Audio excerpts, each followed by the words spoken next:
हाँ, so good morning मेरे प्यारे प्यारे क्यूट से भाइयों बहनों। तो कैसे हो तुम लोग? होप करता हूँ तुम में से हर एक, अरे इसकी ऐसी की तैसी, होप करता हूँ तुम में से हर एक ना एक बंदा होगा बिल्कुल बढ़िया। तो भैया आगे भी रहना बिल्कुल ज़्यादा बढ़िया।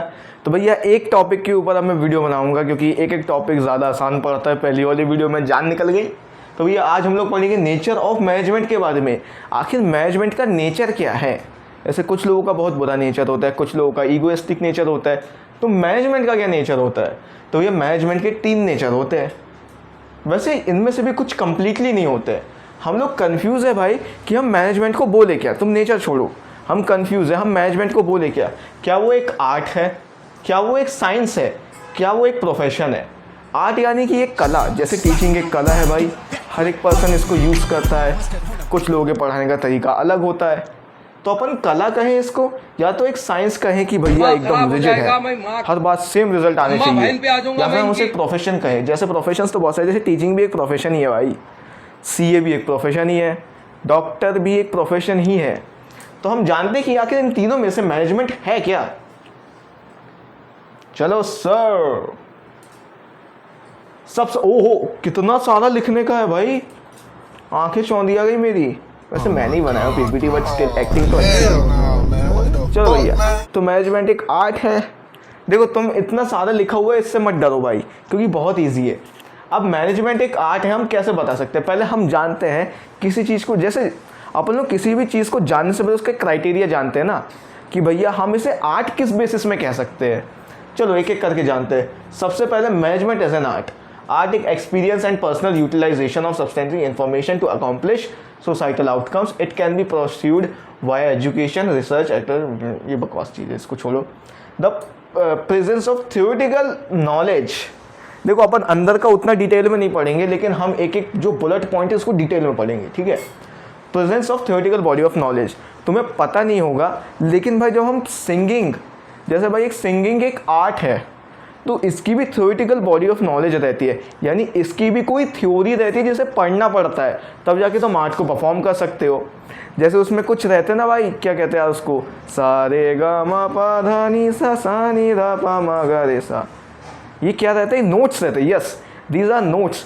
इनके बारे में लोग पढ़ते हैं, वेरियस इंस्ट्रूमेंट्स के बारे में लोग पढ़ते हैं, हाई पिच, लो पिच, इन सब चीज़ों के बारे में भी पढ़ते हैं। ये सब एक आर्ट की थ्योरी होती है। इसी प्रकार से ड्राइंग भी एक आर्ट है, इसकी भी कोई थ्योरी होती है, लाइक बेसिक शेप्स बनाना, कंपोजिशन को समझना, लाइट को समझना, डायमेंशंस को समझना, ये सब चीज़ें आती है भाई आर्ट्स की थ्योरी, यानी कि ड्राइंग की थ्योरी। यानी हर एक आर्ट की अपनी एक थ्योरी रहती है जिसको हमें पढ़ना रहता है, तब जाके हम उस एक आर्ट को परफॉर्म कर सकते हैं। तो देखते हैं क्या मैनेजमेंट की थ्योरी होती है। BBA MBA में लोग मैनेजमेंट की ही थ्योरी पढ़ते हैं, तो हम कह सकते हैं भाई कि थ्योरेटिकल बॉडी ऑफ नॉलेज होती है मैनेजमेंट की। जो एक आर्ट का क्राइटेरिया है ना, आर्ट बनने के लिए जो बेसिक क्राइटेरिया है ना, वो तो इसे फुलफिल करता है भाई, क्योंकि इसकी भी थ्योरेटिकल बॉडी ऑफ नॉलेज होती है।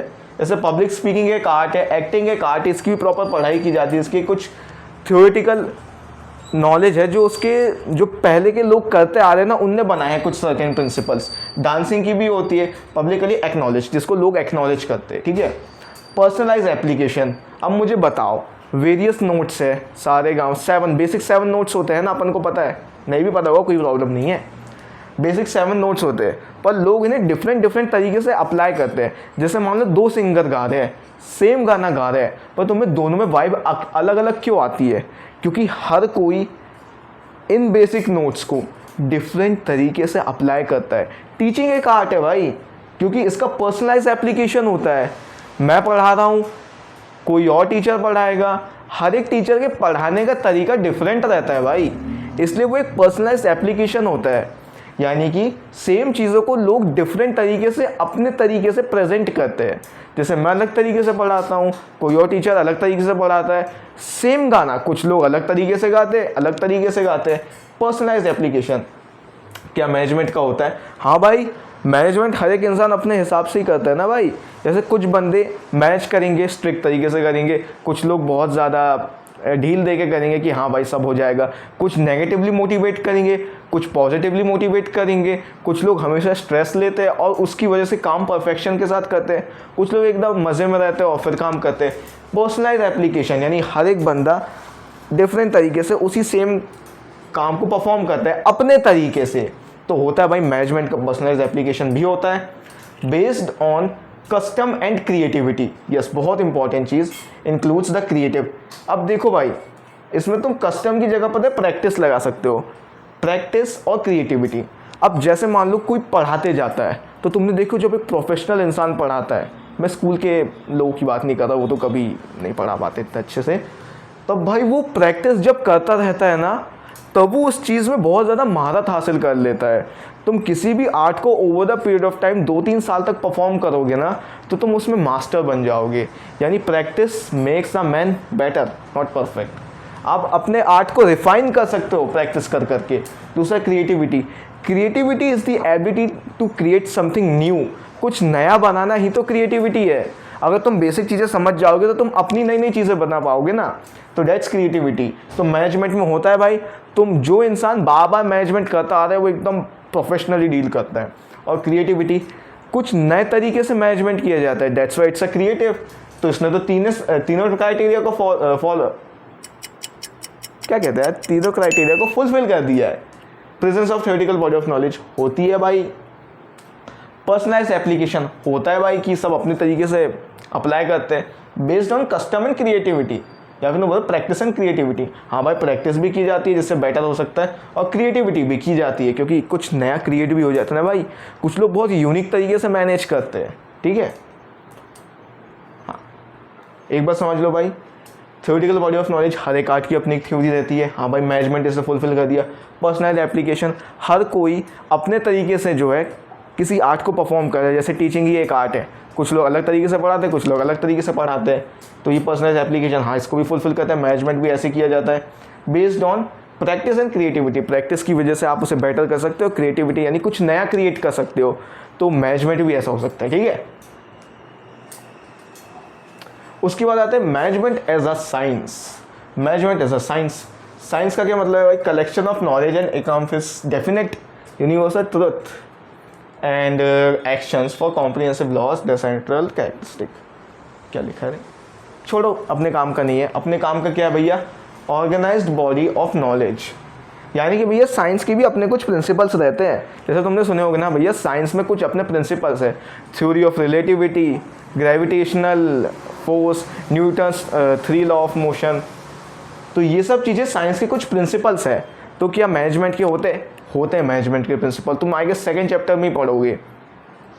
मैनेजमेंट के भी अपने कुछ प्रिंसिपल होते हैं, यानी organised body of knowledge and science is of separate entity, knowledge this based on purpose and consequences, association, ठीक है। ये क्या कहता है यार, उसमें पता है प्रॉपर इसमें लिखा नहीं है, मैंने वो वर्ड सुना था, कॉज एंड इफेक्ट रिलेशनशिप, इसी में बेस्ड इसके प्रिंसिपल्स रहते हैं। तो भैया मैनेजमेंट के भी जो प्रिंसिपल्स रहते हैं वो कॉज एंड इफेक्ट के बेसिस पे ही रहते हैं। जैसे इसके कुछ प्रिंसिपल होते हैं ना साइंस के, जैसे तुमने ग्रेविटेशनल फोर्स ये सब चीज़ें पढ़े होंगे, ये भी कुछ प्रिंसिपल्स हैं जो कॉज और इफेक्ट के रिलेशनशिप में बने हैं। जैसे हमने सेब को नीचे गिराया, वो नीचे गिर गया, अब ये जो इफेक्ट आया उसके नीचे गिरने का, इसके पीछे कॉज क्या था कि हमने उसे ऊपर से छोड़ा, तो ये कॉज एंड इफेक्ट रिलेशनशिप है। हमने देखा कि हमने एक बंदे को जब सारा काम दिया था उसने ढंग से काम नहीं किया, पर हमने जब बहुत सारे लोगों में वही काम को थोड़ा थोड़ा बांट दिया तो बहुत अच्छे से हो गया। Cause and effect relationship, effect क्या आया, अच्छे से काम हो गया। कॉज क्या था, हमने वर्क को डिवाइड कर दिए। यानी इसमें भी कुछ प्रिंसिपल होते हैं, मैनेजमेंट में कुछ प्रिंसिपल होते हैं जो कॉज एंड इफेक्ट रिलेशनशिप को वेरीफाई करते हैं। Universal validity, scientific convection have global general. अब देखो भाई, यूनिवर्सल वैलिडिटी, अगर तुम इंडिया में एक सेब को ऊपर से नीचे छोड़ोगे तो वो नीचे गिर जाएगा। तुमने जापान में भी ऊपर से नीचे छोड़ा, वो गिर गया। पर तुम मुझे एक बात बताओ, क्या हमारे इंडिया के कुछ लोग बहुत निठल्ले रहते हैं, जापान के लोग बहुत ज़्यादा मेहनती रहते हैं।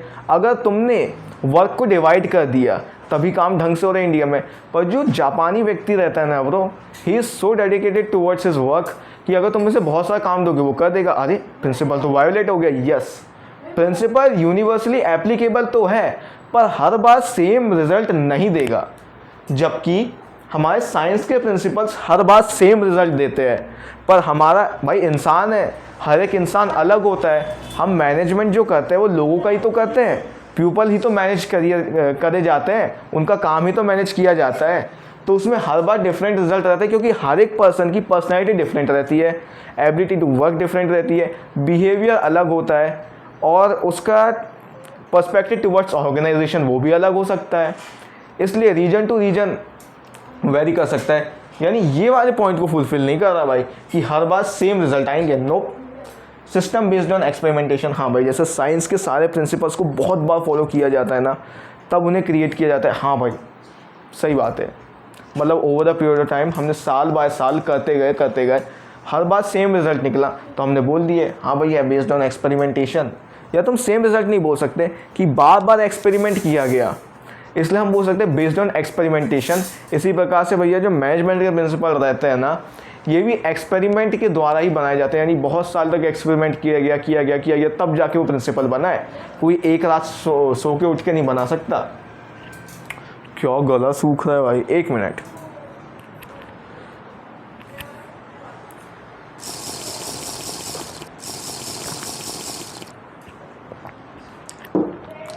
कीप हाइड्रेटेड, पानी पियो जल्दी से, पानी पियो अब भी, ठीक है। तो ऑर्गेनाइज बॉडी ऑफ नॉलेज, यानी इसकी भी अपनी एक नॉलेज रहती है, यानी इसके कुछ प्रिंसिपल्स रहते हैं जो कॉज और इफेक्ट रिलेशनशिप के ऊपर बेस्ड रहते हैं। हाँ भाई, मैनेजमेंट में भी होते हैं। यूनिवर्सल वैलिडिटी, यूनिवर्सली वैलिड तो रहते हैं, बट भाई हर बार सेम रिजल्ट नहीं आता, तो हम इस पॉइंट को मानते हैं कि नहीं, धिक्कार इस पे। सिस्टम बेस्ड ऑन एक्सपेरिमेंटेशंस, यानी एक्सपेरिमेंट्स के द्वारा बने गए हैं, यानी over the period of time in पे एक्सपेरिमेंट किए गए, इन्हें बार बार बनाया गया है, समझे। इसलिए इस वाले पॉइंट को भी फुलफिल करता है। तो हम बोल नहीं सकते कि ये पूरी तरीके से साइंस है, ये एक इनएग्जैक्ट साइंस है, यानी पूरी तरीके से साइंस नहीं है। तो हम मैनेजमेंट को पूरी तरीके से साइंस बोल ही नहीं सकते। चलो भैया, अब अपन आते हैं आखिरी चीज़ में, मैनेजमेंट एज अ प्रोफेशन। क्या मैनेजमेंट एक प्रोफेशन है? चलो देखते हैं भाई। Well defined body of knowledge, जैसे एक डॉक्टर MBBS पढ़ता है, तब जाके वो एज अ डॉक्टर वर्क कर पाता है। एक CA को CA का पूरा कोर्स करना रहता है, यानी कि उसे ऑडिटिंग, अकाउंटिंग, टैक्सेशन, दुनिया भर की सारी चीज़ें करनी रहती है, तब जाके वो एक CA बन पाता है। यानी एक डॉक्टर को MBBS का पढ़ना रहता है। तो ये well defined body of knowledge है, जिसमें उसके प्रोफेशन से रिलेटेड ही सारी चीज़ें होती है। मैनेजमेंट में लोग BBA MBA करते हैं, जिसमें उन्हें सिर्फ स्पेशलाइज मैनेजमेंट की नॉलेज दी जाती है। तो हाँ भाई, ये क्राइटेरिया फुलफिल हो गया यार। रिस्ट्रिक्टेड एंट्री, अब देखो भाई, अब ये है, अभी मैं जो चैनल है इसको पूरा खुद ही मैनेज करूँ। क्या मैंने MBA किया? क्या मैंने BBA किया? ज़रूरी नहीं है भाई कि हर एक व्यक्ति को मैनेजमेंट करना ही है, तब जाके वो एज अ मैनेजर वर्क कर सकता है। अगर मान लो कोई बंदा जो है जिसके मैनेजमेंट स्किल ऑलरेडी अच्छे हैं बिना कुछ पढ़े, तब उसे मैनेजमेंट के जो कोर्सेस रहते हैं MBA BBA वो करने की ज़रूरत ही नहीं है। इसका मतलब देखो, अब अगर किसी को भाई डॉक्टर बनना है तो पहले उसे नीट निकालना पड़ेगा, तब जाके वो MBBS का कोर्स कर पाएगा, ठीक है। तो उसमें रिस्ट्रिक्टेड एंट्री है, यानी हर कोई नहीं जा सकता। पर मैनेजमेंट में ऐसा नहीं रहता। अगर तुम्हारे पास मैनेजमेंट स्किल नेचुरली है या तुमने एक्सपीरियंस के थ्रू गेन किया है, तो तुम्हें थ्योरी पढ़ने की ज़रूरत नहीं। तो रिस्ट्रिक्टेड एंट्री वाला पॉइंट काट दो भाई, नहीं है, क्योंकि भैया रिस्ट्रिक्टेड एंट्री है ही नहीं। मैं भी मैनेज कर सकता हूँ, तुम भी मैनेज कर सकते हो। हाँ, एक कोर्स की वजह से एडवांटेज मिलता है, बट वो डेफिनेट नहीं करता भाई कि तुम्हें मैनेजमेंट आता है ढंग से, ठीक है। Restricted entry.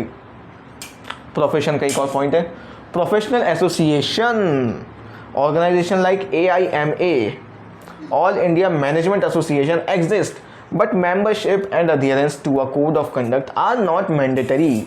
यानी भैया मैनेजमेंट की भी एक एसोसिएशन है, अल्टीमेट बॉडी है जो उसे सुपरवाइज करती है। जैसे CA की भी एक बॉडी है भाई, ICAI, जो सुपरवाइज करती है, जिसमें आपको मेंबर बनना पड़ेगा, तभी तुम एज अ CA वर्क कर सकते हो।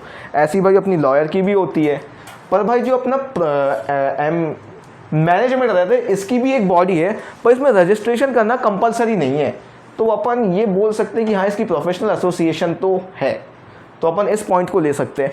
पर एक बात है जो खटक रही है कि इसमें मेंबरशिप लेना इट्स नॉट मैंडेटरी, तो अपन इसको एक इनएग्जैक्ट पॉइंट मान लेते हैं, ठीक है। एथिकल कोड ऑफ कंडक्ट, देखो भाई, हर एक चीज़ का एक एथिकल कोड ऑफ कंडक्ट रहता है। जैसे डॉक्टर भी एक ओथ लेते हैं कि हम पेशेंट को पहले ट्रीट करेंगे, उसकी कितनी क्रिटिकल कंडीशन है उस हिसाब से उसे ट्रीट करेंगे, पेशेंट फर्स्ट, पैसा बाद में। भले इसको कोई फॉलो नहीं करता। ये कितना उलझता है भाई। ठीक है। इसी प्रकार से एक सीए भी लेता है ओथ कि भैया हम किसी भी बंदे के साथ गलत नहीं करेंगे, क्लाइंट के साथ गलत नहीं होने देंगे, ट्रू एंड फेयर रिकॉर्ड्स दिखाएंगे, ऑडिटिंग ढंग से करेंगे। तो इसी प्रकार से एक मैनेजमेंट भी जो है ना ओथ लेता है कि भैया हम प्रॉपरली मैनेज करेंगे ऑर्गेनाइजेशन को। पर हर एक चीज़ है भाई जो इसको कमज़ोर बनाती है एज अ प्रोफेशन, मैंडेटरी नहीं है। देखो, management lakhs of universally accepted and enforce code and conduct like those in other profession. यानी कि ज़रूरी नहीं है कि आप इसे फॉलो करो, अच्छी बात है फॉलो करते हो, नहीं करते हो मत करो। Service motive, while measures are expected to act in the best interest of the organization, the primary motive is often to seen as achieving organization goals and profitability rather than slowly serving society। Service motive रहता है भाई, कोई एक service ही तो provide कर रहा है वो मैनेजमेंट की, और सोसाइटी के लिए नहीं करता, ऑर्गेनाइजेशन के लिए करता है। तो ये भी सही है। देखो, well defined body of knowledge है भाई, है, रिस्ट्रिक्टेड एंट्री नहीं है, ये वाला पॉइंट काट दो, क्योंकि भाई मैनेजमेंट कोई भी कर सकता है, ज़रूरी नहीं है उसे एमबीए करना हो। प्रोफेशनल एसोसिएशन है बट भाई ज़रूरी नहीं है मेंबरशिप लेना, इसे भी काट दो। अब उसके बाद एथिकल कोड ऑफ कंडक्ट है, पर भाई इसको फॉलो करना मैंडेटरी नहीं है, इसे भी काट दो। सर्विस मोटिव हाँ है भाई, 3 पॉइंट तो इनएग्जैक्ट ही है, 1 2 3 2 ही सही है, तो हम इसे एज अ प्रोफेशन नहीं कह सकते। हमने क्या जाने भैया, ये 8 पूरी तरीके से हाँ भाई सारे पॉइंट फुलफिल कर रहा है। साइंस इनएग्जैक्ट है क्योंकि एक पॉइंट जो है वो वेरीफाई नहीं कर रहा है, पर प्रोफेशन है ही नहीं, 3 पॉइंट को तो वेरीफाई नहीं कर रहा, वो 2 को कर रहा है, तो हम उसे प्रोफेशन नहीं कह सकते। हो भाई, थक गया। तो भाई आज की वीडियो के लिए बस इतना ही। अगर भाई तुम्हें वीडियो पसंद आई है तो मेक श्योर टू कमेंट। थक गया भाई मैं, बहुत मुश्किल से मेरे को टाइम मिलता है रिकॉर्ड करने का। अगर भैया तुम्हें वीडियो अच्छी लगी तो कमेंट करना। तो बस आज के लिए इतना ही, तब तक के लिए बाय बाय, टेक केयर।